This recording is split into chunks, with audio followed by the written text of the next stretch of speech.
Bartender at one of the local bars here, and I really enjoyed and going to college.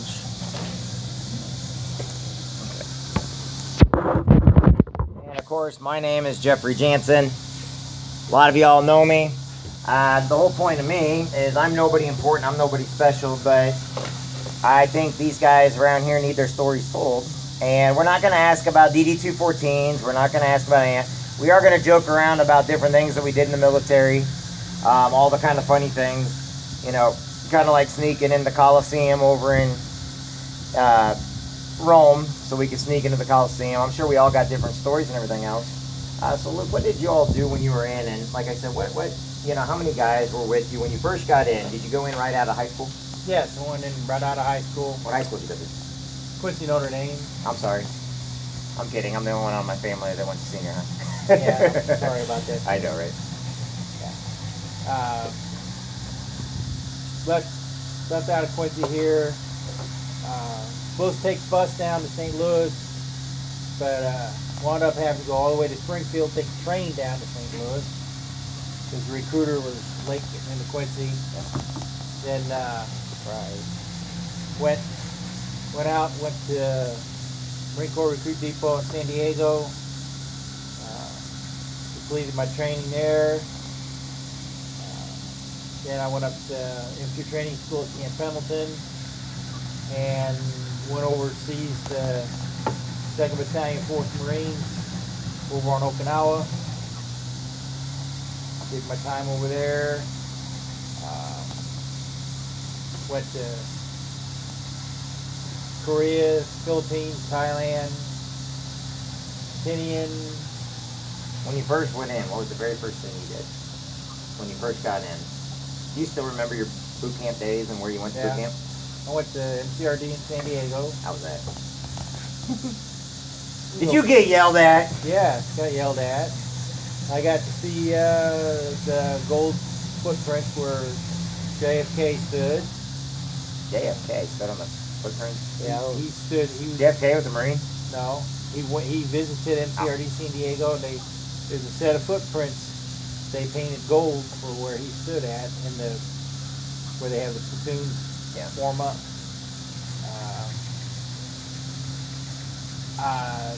Didn't have to spend any time in the Quonset huts that they had from Vietnam era. They still had a few there when I was sitting there at 78.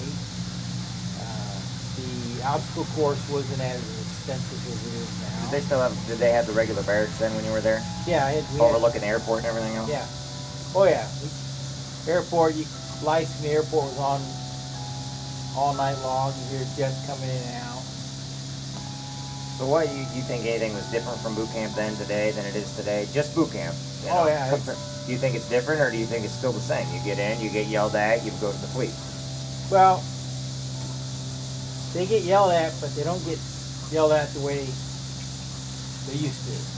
Really?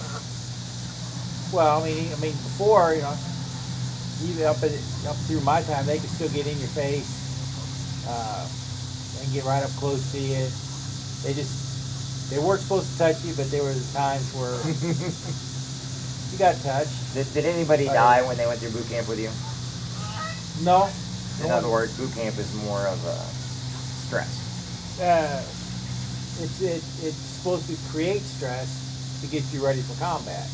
You guys do Mount Sarabachi? We did all. Or they dump your foot lockers out in the middle of the floor and basically strip you down naked, tell you to take your mattress, go into the head, and then sit there and they get yelled at 24/7. So you're naked inside of a head. A lot of people look at that like, oh, that's just gross, but it was actually to teach you to be able to think without anything on, be able to... Yeah, that happened a couple times. We forget about that. Did you guys have, what was that stuff? What was that?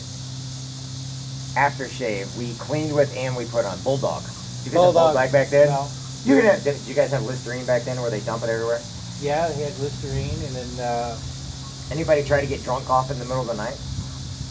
I'm sure there was. We had a few guys we had the only the Marines get drunk off Listerine. the cans of brass cleaner that was well, not the brass. We had the cans of the cloth that was all shredded up. You do that, Yeah. clean your brass with that. We had guys that would try to chew that and get the alcohol out of it. They'd get sick. Yeah. Yeah, let's compare this a little bit. Nate, where'd you go to boot camp at? MCRD, San Diego. But you're from Oregon, right? Yeah. So how far away from that is where you live? It's probably driving, probably a, I don't know, 15-hour drive. Wow. So let's see here. When you went there, what was your experience like when you first got there and everything else? I'm trying to compare these two here, you know, trying to show people it's really not much different other than age. In fact, I think we're still using the same stuff they did during World War One. Yeah. Marines always get the leftover stuff that we're Quite around for a literally. while. Very, very similar experience. They are a little more strict on hazing, but they're just a lot more under the table about it now. Like back in the day, they used to be a lot more open. Now it's just a little more quiet. But I mean, still get in your face, still yell at you, still run you into the ground every single day. Hey, what's the quarterdeck you? Oh yeah, the quarterdeck. Yeah, I forgot about in the quarterdeck. quarterdeck. Whole 9 yards. So still the same experience. You guys all had the same because like when we were there was only one chow hall, but it had 4 sides to it. And Yeah. you picked the side you went in. I think the chow hall is still there. Yeah. We didn't get yelled too much in the chow as long as we stayed quiet. But if you did step out of place, you had a bunch of drill instructors at you, freaking yelling at you. I do remember that. I'm like, First phase, you were there to get in, eat, get out. Once you advanced, got further, second, third, fourth phase, you got a little bit more time to eat. But the first phase you were in and out. And now when you were in after boot, you said that you then joined the Navy after the Marine Corps. right. Did you have to go through another boot camp or anything, or what did you have to do to train to get back in there? I mean, did they look at you a little differently, or how'd that Well, work? I was supposed to go through what the Navy calls time OSVET or other service veterans training, Right. which was I was going to spend about 3 weeks up at Great Lakes, going through training, getting some indoctrination in naval history, uniforms, what the Navy does, what how to be a sailor, and then I would go to my A school. Well, then when I got to Great Lakes, I found out that a yeoman down in St. Louis had said that they had changed my paperwork, saying I was going through boot camp, and Hold on. For anybody that doesn't know what the Great Lakes means, that's up in Chicago, Lake Michigan. No. Great Lakes Naval Training Yeah, Center. Lake Michigan. Yeah, it's Yeah, up Lake there. Michigan. That's where the Navy has their CB trainings and stuff like that. That's their only. I think that's their only boot camp. Hospital corpsman. Yeah. Yeah, that's the only boot camp Right. now. It's the closest Navy Fed we got. Anyway. Yeah. Just in case you want to know what Great Lakes is, that is up in the Illinois area. That's up in northern Illinois. So they messed up my paperwork, and I had to go through. I had to spend the 3 months going through. When you first went in, were you married when you went into the Marine Corps? No. Okay. I wasn't When married. did you meet Mindy? I know that sounds weird. He has got a beautiful wife by the name of Mindy Dolman who helps out with some military stuff and everything else. The reason why I'm asking that is because when I went in, and I think even with Nathan, we had some guys that were married going in. Yeah, we had a couple. Not when they came out. And now, when you went to the Navy, though, you were married. Yeah. Correct? Okay. I met her after I came back after my first tour overseas by myself in Okinawa. Came home, and girlfriend I had been with in high school, we broke up, and I literally, She beat him up my wife literally ran into me. and beat you up. She was working at the library here in Quincy, and she thought it was my brother coming to pick my dad up because he was working down there as a janitor, and she seen the car pull in, thought it was my brother, come running out the children's department, which was downstairs, and literally ran into me in the doorway and realized it wasn't my brother. Ah. Oh. And at this time, you were in the transition from the Marines to the Navy, or did No. you already join the Navy at that time? No, this was Still in the Marine Corps. This was coming back from Okinawa. Okay, Okinawa. For anybody who wants to know, Okinawa, we have the Marines have several bases over there. Hold on real quick, I gotta check that. Nathan, hold on, I gotta turn that off. Everybody doesn't know I'm live right now. Hold on, I gotta turn that off. Alright, sorry about that. Alright, I really gotta do something different about this one. Ouch. I know, right? That hurt. I know. So, you were in Okinawa. Nathan, let's go back, let's transition over to you for a second. Alright. So when you went in, let me ask you this. Why? I mean, really, why did you, I don't know much about your personal child life. I probably don't want to know. Because you scare me. But why the Marine Corps? I feel like I share a similar story to a lot of people my age. Like I was in 3rd grade when I saw World Trade Centers get hit. And at that point, I was that the first time? Yeah, that was the first time. When the first time the World Trade Center, or was it 9/11? 9/11. Oh my God, now I feel old. Yeah. I was in the Marine Corps during 9/11. I know. We were deployed out on the 24th MEU, Marine Expeditionary Unit. I know. Wow. I know. I forgot you're that young. Yeah, 26. Crap. Well, I was in 3rd grade and I decided, I was like, okay, well, I want to go fight. I want to be in the military. And it was soon after that, so a Marine Corps commercial I was sold. I mean, from like 3rd grade, I wanted to join the Marine Corps. That's why I went in when I was Now, what 17. commercial was it? Was it the Knight in Shining Armor, the one that kept having the night one, or was it a different one? Oh, I don't remember. Just had to do with blues and kicking ass. So I was like, this looks awesome. I'm going to join the military. Why not go in the best? So that's why 2 weeks out of high school, I went in and did my 4 years. Wow. So that Did you like it? They're desperately tried to. Just wrong place, wrong time. So you never deployed? I never got a chance to. What was your MOS? I was a 2841 radio technician. Whenever we ask anybody what their MOS is, for anybody that's not military or a different branch, the MOS specifies your schooling, what you did, what your profession was in the military. Some people hold a couple of them. I know Jesus has 2 or 3 because he was a radio operator and he was an 0811 and a 25, 20. Yeah, I cross-trained as a radio operator. Right. So I spent a lot of time with those guys.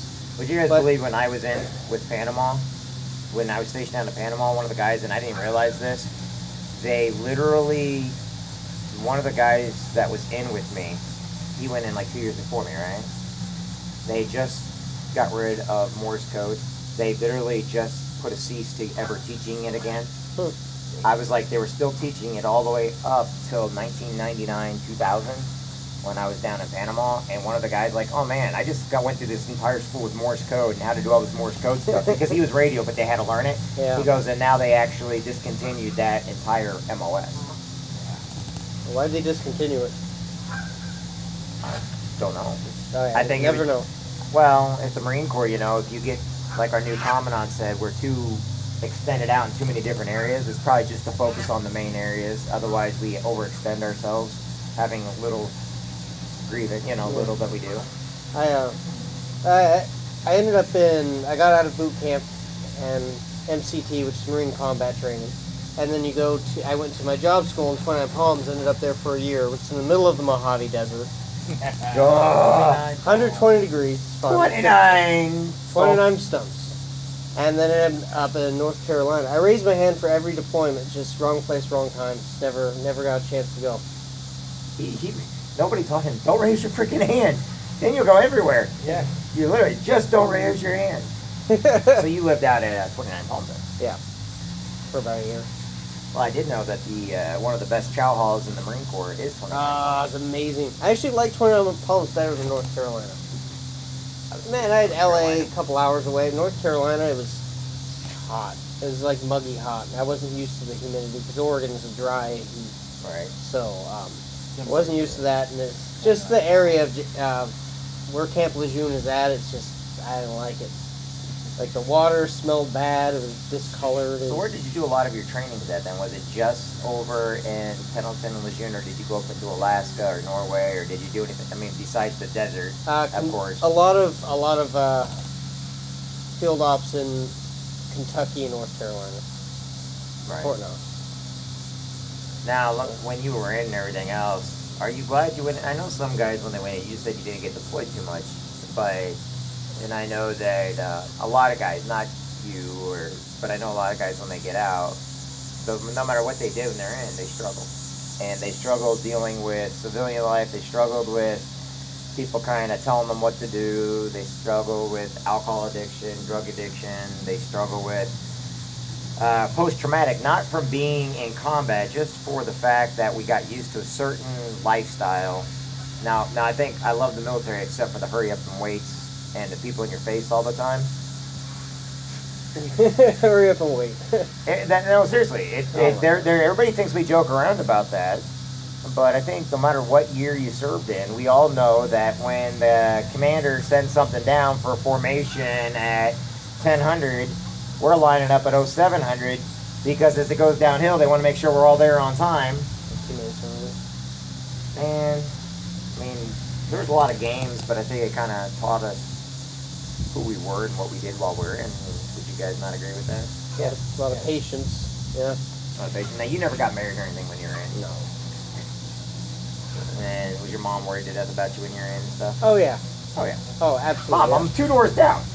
I miss you. You're going to get killed. She was really happy when I got out. Let's say that. And now you live in Quincy trying to get your life back together in order, like a lot of guys, me too. Yeah.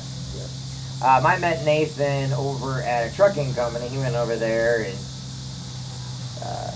been friends with him ever since. And I know a lot of guys, they're always looking for something. Now, last night we had a military takeover night of Native Wings, and there was a few of us there. And everybody was just talking. There was no requirements on anybody. You know what I'm saying? We just went and had a good time. I know when guys get together, they talk a lot easier and stuff like that. So just start with you, Luke. What are some memories? I mean, literally, just what are some things that you remember that when you were in, what you did? What are some fun things you did with the guys? What are some funny moments that, oh my God, I can't believe that we did this and everything else? Well, Won't say the guy's name, like running a bike up a flagpole. Going streaking through the quads. no. Repelling off the... repelling from the 3rd floor of the barracks. No, we didn't repel off 3rd floor there. We just, Calling Right. Domino's and giving him a GPS coordinate where you're at so you can get food out in the field. yeah, do that. Try climbing up the barracks to go to the 3rd floor or the roof. We just running PT in Typhoon, or actually running a physical fitness test in a typhoon. You're trying to run against typhoon force winds. You're not making your time. Yeah, that was Okinawa. Yes, that was fun. Then when I was stationed down at Camp Jansen in Okinawa, the wind was blowing just right. You get the smell from the crematorium that was just outside the base, where the Japanese would cremate their loved ones after they passed away. The wind was just right. That smoke would blow back on base. Oh, thank you. Smell that. Just the visiting the different countries was a unique experience. Why, one of the things that a lot of people know about you, I know that you are the Commandant of the Marine Corps League on Jansen Detachment 790. Why do you continue doing stuff with the military? Why do you continue doing all the parades that you do and volunteering with all the different, I mean, why are you doing all that? I mean, I know you're out now and you miss it, but I mean, what's your, why? I mean, you know what I'm saying? Everybody's like, oh, they think they gotta do, but you're one of the very few people that know you don't have to join nothing when you get out. You don't have to do anything when you get out. Yeah. But why do you continue doing all that? Well, it's one.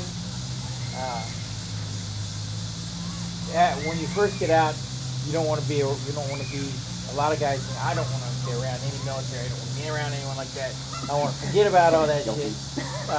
But then after a little while, you start to realize, you know, you miss being around guys like that. And my dad was World War II veteran, and I knew a lot of guys that were either World War II or Korea, a few Vietnam veterans. And, you just realize, you know, you see some of them get together, and you realize you got to get back. You got to get together. You got to talk. It's the only way you can help each other out. Because I know that you're probably one of the calmer of the guys I know compared to dealing with everything. There's a lot of us, not going to mention any names, Jesus Delgado. Chris, not going to mention any names, Chris, Jesus Delgado. Oh, wait a minute, I mentioned names, darn it. But we still have that kind of edge to us, like if somebody said, you know, we kind of want to still snap back, you know, but you kind of seem to have lost that quick. Well, you use diplomacy over. It's the thing. If they don't know you, it's to keep people off guard. Because right now, you know, I can like that. I can go, you know, go right back to snapping right back at someone. It's just you just take a look and see, hey, you know, I don't have to jump right back into someone's face. Or I'm going to try to use tact, try to get out of the situation, or talk to them about it. And then, you know, if they don't want to be that way, then I can change. I know a lot of people, when they see us do stuff like that snap back, they think we're insulting. When we have jokes against other, but a lot of people, I think a lot of civilians, a lot of people that didn't spend as much time in the military sometimes don't always understand it. That's how we actually talk. We have our own talk. Military, doesn't matter what branch. If we serve, like I said, I understand Nathan's the youngest one here. I kind of come in the middle, and you're the oldest one. And we're going to do some Army guys, Navy guys later on. Not today, but later on. I know a lot of people. It's funny because we will put like jokes online, you know, and we have jokes like poke. They don't always understand our jokes, and all of a sudden they're going to defend somebody, and we're kind of laughing. I'm like, you just have no clue. That's our way of actually talking to each other. It's our way of actually communicating.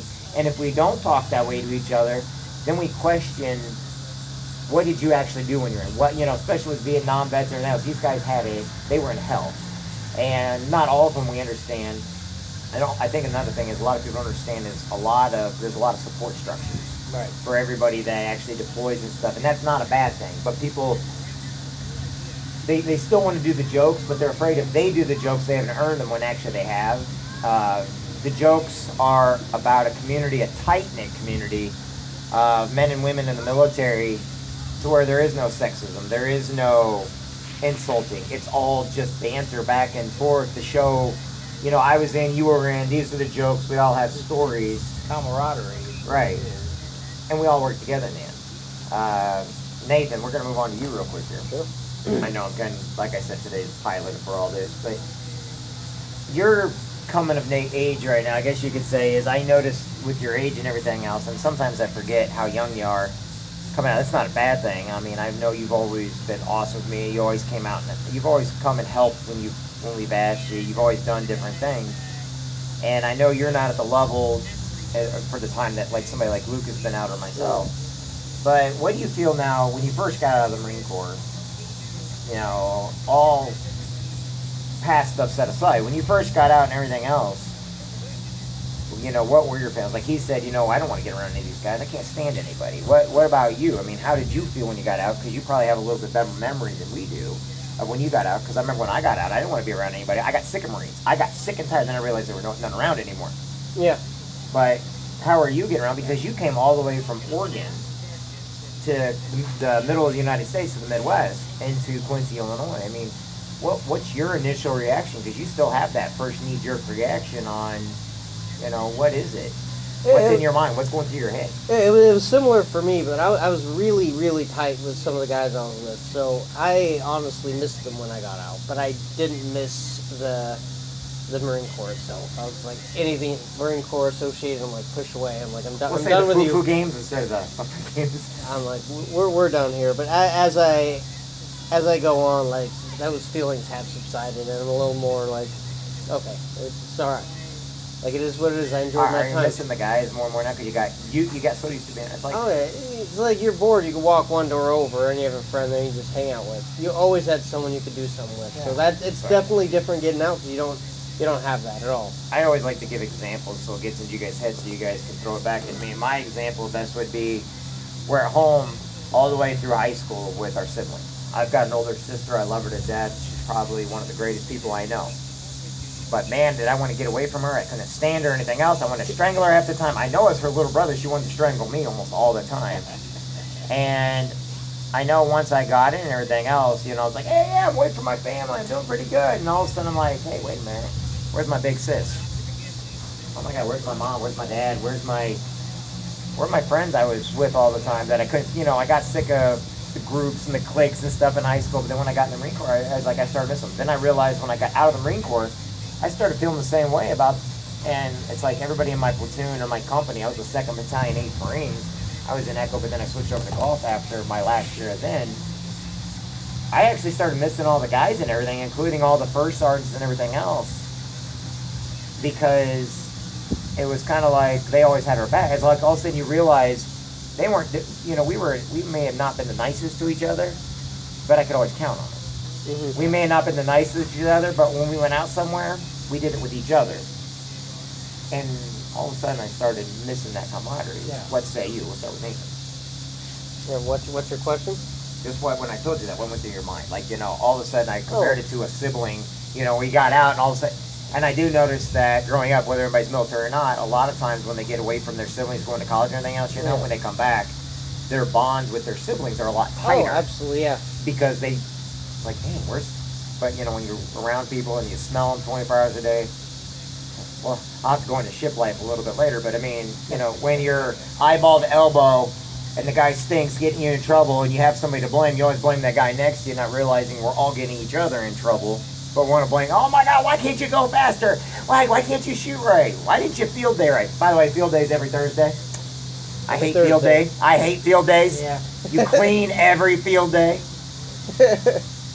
I think you had field day, right? Oh yeah, absolutely. Do you use Turtle Wax on your floor? We had to search and iron our sheets. So we had, but yeah, like you said, like even looking back at the guys that pissed you off when you're in, you look back and they're like funny memories. Like we had this master sergeant, this guy he's mean.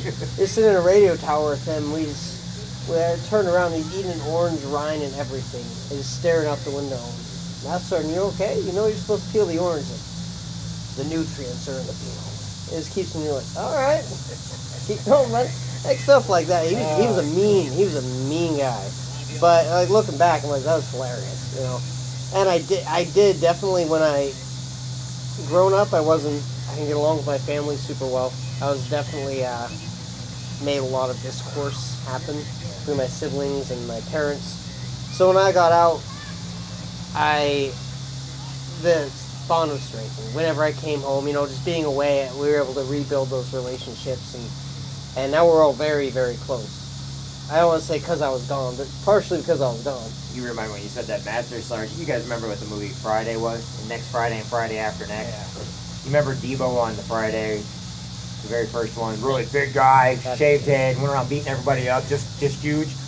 We had one of these days, I hope I can get a couple of my guys on my company, but we had a guy by the name of Staff Sergeant Stewart. We had a Debo. This dude was scary as heck, nothing but solid muscle. And he was a drill instructor, came off the field when we got into the fleet, and he really was a Debo, so he got nicknamed Debo. And probably the nicest guy in the world, but we were terrified of this guy because he looked exactly like, all you had to do was put the overalls on him. He'd be a spitting image of that guy, Debo. I think it was the guy off of, remember with Hulk Hogan had that movie where he went in and wrestled this big guy. That was Debo. It's an old movie, but the guy knew no pain. The guy couldn't be beaten. Yeah. And Hulk Hogan, that was Debo. That was another role he played. I can't think of the movie now. So what about you? Let's go over to Luke here, and your thoughts now on that stuff. I don't know. I missed my family when I first got in, but then you know, Marines I was with, you know, formed another family, and Yeah. you know, got out.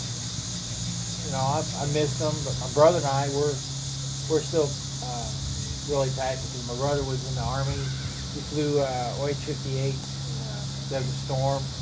We were 25 miles apart at one time. We both served over there. So, and I still kid him about flying and his hair. So, oh, he wears the aviator sunglasses. His hair is nicely combed and that, just like a pilot would.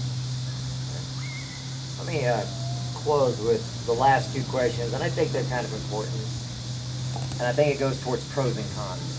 We're in a day and age right now to where, you know, we have all the help in the world we need and everything else.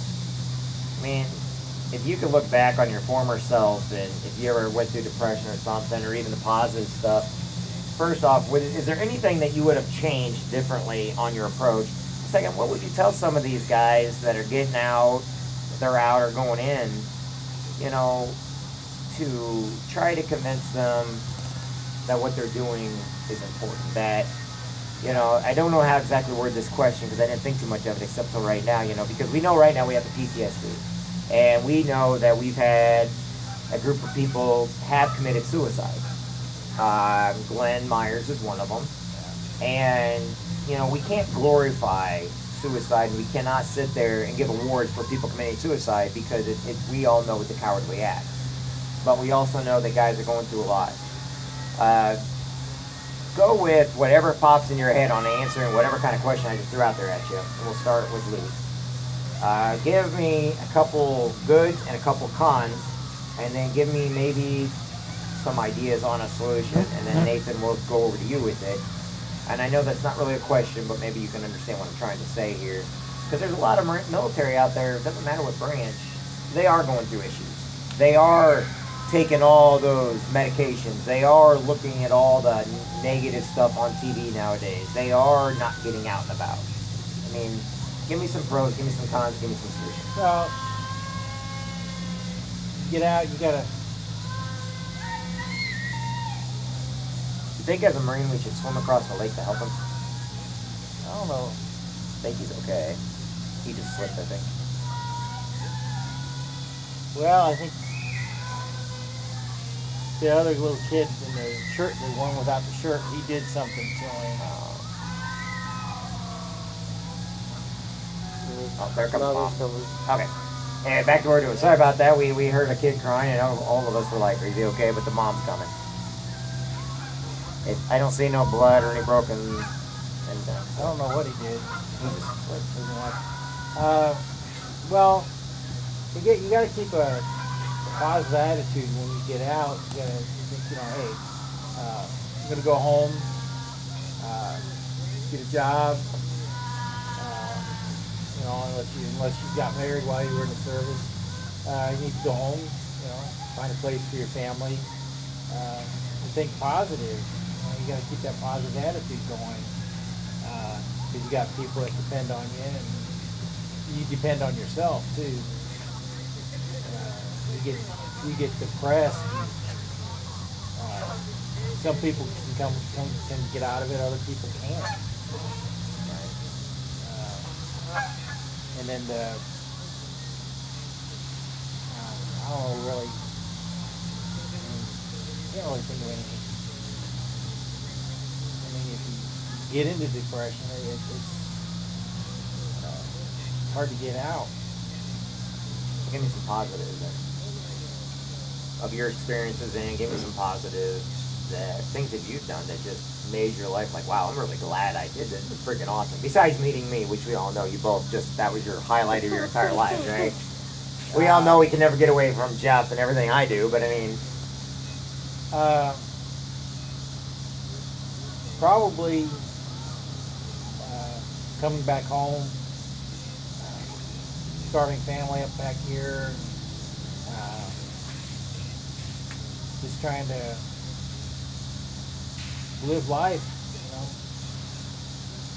try to experience some new things every now and then, and think about. I do have one more question, and I just thought of it. If you did not join the military, how much different do you think your life would be? Do you think it kept you doing what you do best? Yeah, I would. I don't know what I would have done had I not joined. I mean, I may have joined maybe a couple years later, but right off, really didn't have. There wasn't really anything here in Quincy really decent to do at that time. In the late '70s, there was a couple of manufacturing locations that were probably could have got started into, and if I stayed with them, would have been something. But Quincy wasn't really doing it. It was starting to die, and I figured, didn't want to burden my parents with college, having to pay back college funds, so I went in the military. Makes sense. Yeah. Nathan, your turn, buddy. So, remember everything we just said? Or Yeah. you over there kind of forgot everything because you're staring off Yeah. into space? Because Jeff's like, okay, man, we just keep going on. No, for the people going in, people in, and people getting out, the community you build doesn't go away. You can let it go away, but it doesn't really. It's always there. The friends you make, they may not physically be there, but you can always reconnect with them. Like, that community you build is always going to be there. And secondly, when you get out, like, really surround yourself by positive people. That makes a huge difference. I definitely pulled into a shell when I got out. Formed a shell over myself when I got out. I did same thing Jeff was talking about. I slunked off by myself, and I drank, and I did all kinds of things. You surround yourself by people that lift you up, and it will help you immensely. It really does make a huge difference. Surrounding yourself with people who are positive and want to see you do better in life. They'll push you, and you'll become that person to someone else. What about you? If you didn't join the military, where would you be today? I was a troublemaker for the military, so the military definitely put me on the correct path, because I was not going down a good path. So without the military, I have no idea where I'd be. I'm very glad I went in, because it definitely taught me a lot that I use in life today. And we were just talking about patience earlier. Like, being to sit there for hours for no reason. I mean, as irritating as I was, man, like, lying at the DMV, that doesn't bug me. I'm like, whatever, I've done worse. I have stuff to read here, at least. So yeah, I'm definitely glad I went in. That was the thing. And I don't know where I'd be if I hadn't done it.